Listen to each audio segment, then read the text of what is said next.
Guys, maya-maya, ito ang buntot at ito ang ulo. Ayan. Alam niyo po ba kung bakit ko yan pinaputol? Kasi hindi kakasya sa kawali. Yan o. Kabiti, kabiti, kabito. Yan.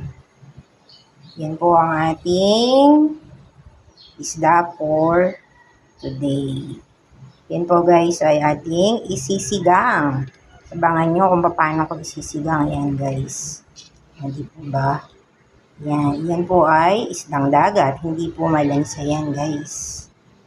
Malaman yan. So, abangan po natin kung ano ang magyayari dito sa ating isda.